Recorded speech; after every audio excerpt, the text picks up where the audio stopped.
I also take exception to what the Commodore has labeled me as being makapili.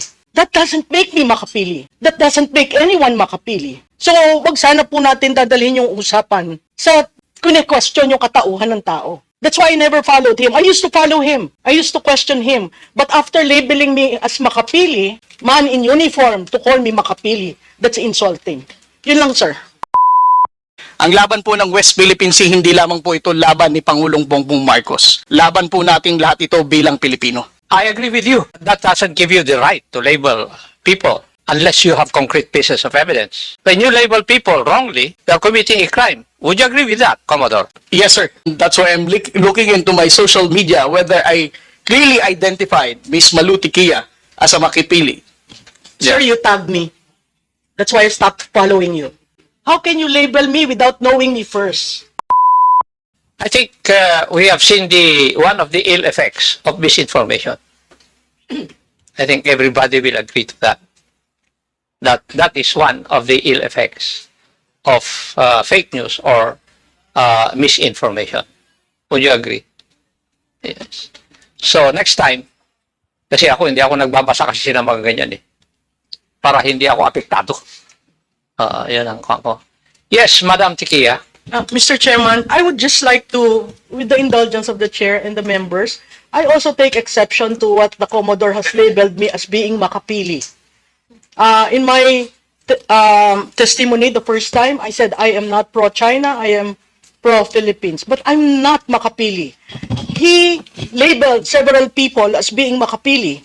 And ako po'y apo ng isang guerrilla.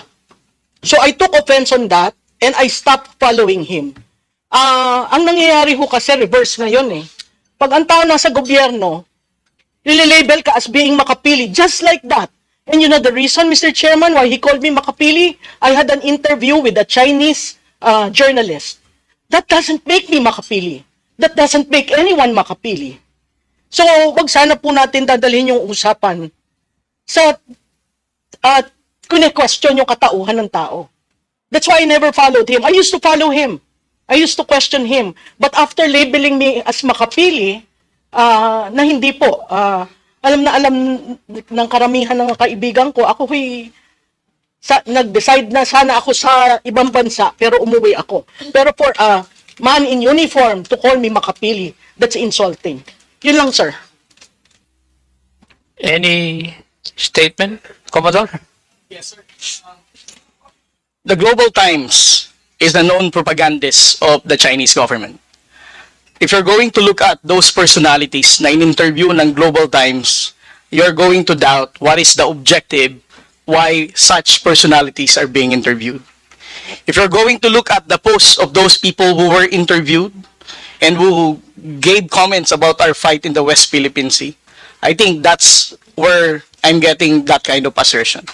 Again, this is just an opinion, but those opinion is guarded on what I have seen so far in their social media posting about how they reacted on our responses in the West Philippine Sea, about how they downplayed the level of aggression that the armed forces of the Philippines and the Philippine Coast Guard is experiencing in the West Philippine Sea, not to mention the abuses of the Chinese Coast Guard against the Filipino fishermen in Bajo de Masinloc. I am not labeling anybody as makapili unless you're going to support and toe the line for our fight in the West Philippine Sea. Ang laban po natin sa West Philippine Sea requires amplification of truth and factual narrative. Let us not distort the messaging of the Philippine government. Ang laban po ng West Philippine Sea, hindi lamang po ito laban ni Pangulong Bongbong Marcos. Laban po nating lahat ito bilang Pilipino. I agree with you. But that doesn't give you the right to label people unless you have concrete pieces of evidence. When you label people wrongly, they are committing a crime. Would you agree with that, Commodore? Yes, sir. I definitely agree. And that's why I'm looking into my social media whether I clearly identified Miss Maluti Kia as a makipili. Sir, you tagged me. That's why I stopped following you.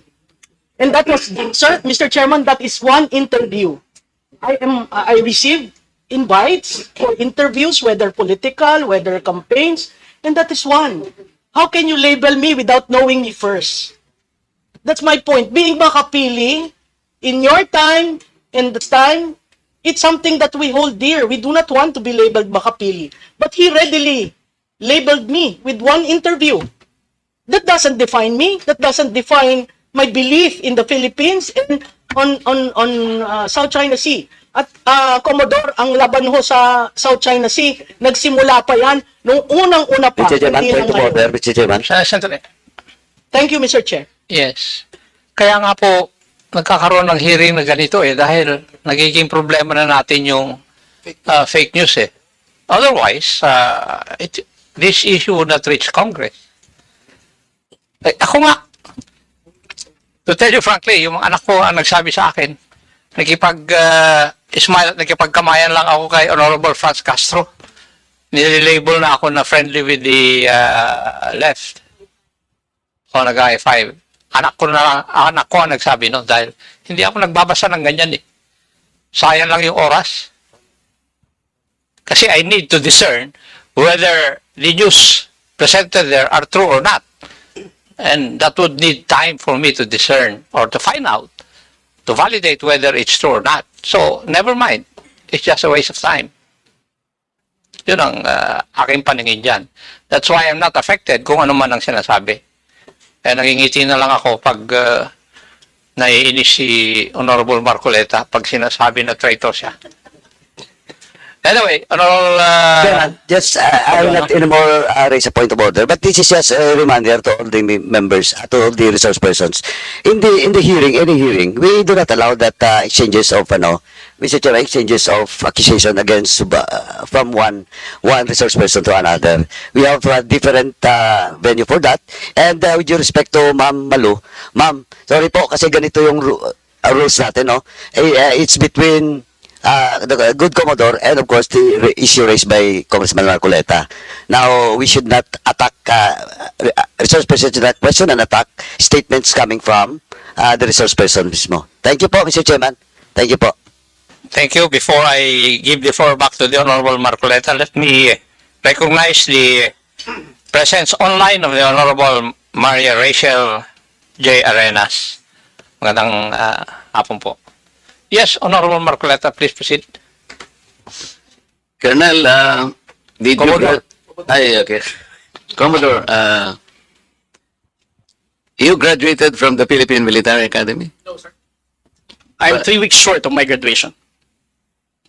Would you like to say, or you would like to explain why you did not succeed in graduating from that great military academy? Yes, Mr. Chair. As what the chairman, General Acob, knows, we have the honor code among the Cadet Corps Armed Forces of the Philippines. I was charged of cheating with other 7 of my classmates, and it was a gentleman's agreement. If you violate the honor code, you formally file your resignation, and then you just leave, sign the clearance, and get out of the Philippine Military Academy. And that's 3 weeks before my graduation, sir. I never insisted because I respect the honor code. But did you violate the honor code? Yes, sir, we did. That's why I resigned for the good of the service. Okay, but that's not my question. We need to defend our exclusive economic zone with all our might and with all our life, because it is ours. Hindi lamang yung EEZ, merong continental shelf, territorial sea and all this. These are maritime rights, which even the UN Convention of the Law recognizes. We had an award, yung arbitral award between the Philippines and China, and the subject matter is the South China Sea. You know that, Yes, I'm sure. In that particular award, the tribunal ruled that the Scarborough Shoal is a traditional fishing ground. Yes, sir. I'm sure you studied that. Traditional fishing ground proceeds from the traditional fishing rights, or TFR, which is a private right fully recognized under public international law. Yes, sir. You agree? Traditional fishing ground. And in that award, the tribunal said, well, the Vietnamese, the Chinese, and the Filipinos can freely fish in that area because it is a traditional fishing ground.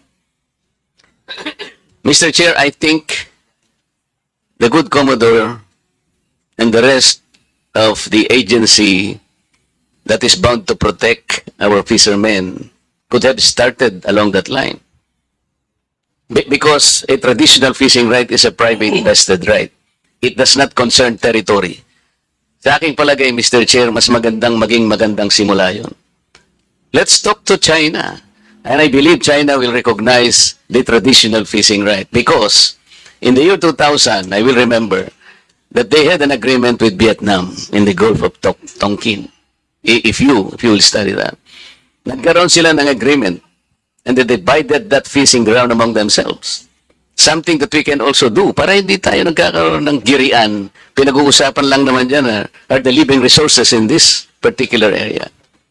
Bakit hindi po natin binibigyan ng emphasis? Why don't we initiate something positive along that line? We had the tribunal ruling. Sabi niya, it is a traditional fishing ground. Bakit hindi natin sila kausapin on that basis? Marami tayong jurisprudence, international jurisprudence. In 1974, pag-aralan po ninyo, Mr. Chair, yung mga maritime cases that was ruled by the tribunal. Yung case ng Federal Republic of Germany against parang Holland and also Great Britain against Holland. Yung alam po rinyo, yung ruling is the same. Kahit siya yung merong reference do sa sea na yon, it cannot exclude the rights of the other coastal areas to fish sapagkat they invoke the traditional fishing right. I am asking, Mr. Chair, why no initiative has been taken along that line? Mr. Chair. Yes, sir. To Honorable Marcoleta, it's beyond my pay grade to explain why our strategy is not in alignment with that fishery agreement in Bajo de Masinloc. And it's also worth mentioning that the Philippine Maritime Zones Act highlighted that Bajo de Masinloc and its territorial seas, we have sovereignty and sovereign rights over these waters. So on our level, in the Philippine Coast Guard, we cannot go against to the enacted law of the Congress, much more to the national security and foreign policy direction of the President. I am not saying that it is within your pay grade to discuss it with the Republic of China. What I'm saying is maybe because you are a member of the Philippine Coast Guard, you could have talked to the other agencies of government higher than you that we could be initiating this along this line. Because we can take advantage of that particular tribunal's decision. Hindi ba? Pwede naman natin gamitin yun eh. Sabi ko nga sa'yo, ang daming cases, maritime cases, disputes ruled by the same tribunal. Oh, ito, gamitin natin because they're all involved traditional fishing rights. Eh, yung arbitral award natin, eh, sinabi nga that the Scarborough Shoal is a traditional fishing ground. So, sinasabi ko lang, pwede tayong mag-initiate along this line because we are backed up by the award.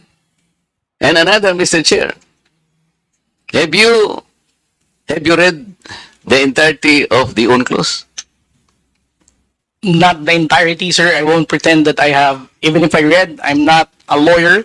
I have a PhD in international relations, but I'm not a legal person. So I won't claim that I fully comprehended the contents of the entire UNCLOS. Understood. Okay, so what about the aspect of that particular UNCLOS document that relates to the particular maritime area that is now called South China Sea? The South China Sea is a semi-enclosed sea. Did you find in the UNCLOS the significance of a semi-enclosed sea? I think it is under Article 123 of the UNCLOS. Kung tinatanong ko lang, sir, kung nabasa mo lang. Mr. Chair, I'm not the proper resource person to respond to this kind of question, sir. Thank you, Mr. Chair, because I am raising that particular issue because if the most responsible agency will look at it, there is a connection on how we should approach the entire problem because the entire South China Sea is a troubled sea. Kaya dapat inaaral natin, saan kaya tayo magsisimula? Ano kaya ang magiging basihan sana natin to approach this issue? Because if you will look into the definition of a semi-enclosed sea, which is under Article 123, makikita natin doon, Mr. Chair, na yung palang mga coastal states, kasi tingnan po ninyo, imagine it, on the north, nandun po yung China, on the east, nandyan ang Philippines, on the west, nandyan ang Vietnam, southern part, nandyan ang Malaysia. Kaya, at meron din Taiwan on the north. Kaya tinawag po siya sa UNCLOS, Mr. Sen, na semi-enclosed sea. What is the significance of the semi-enclosed sea? Sinasabi po ron, pagka po yung body of water is a semi-enclosed sea, lahat po ng coastal states has the responsibility to coordinate, to cooperate in the exploration, the research, development of that area. We can utilize that as the cornerstone of our defense na. Sinasabi pala rito, dapat cooperative ang approach. Hindi sa'yo yan. Kasi even in the description of the sea, tayo dapat nagko-cooperate. So, sinasabi ko lang ito, Mr. Chair, because of the complications and the complexities of the South China Sea. Kaya po, kahit na konti lang ang panahon, gusto kong makakontribute na ito po ang dapat nating pagsikapang aralin. So maraming salamat po, Mr. Chair, sa inyong pasensya sa akin na medyo nagtagal para ipaliwanag lang ng konti, alang-alang po sa pagkaunawa nating lahat. Thank you, sir.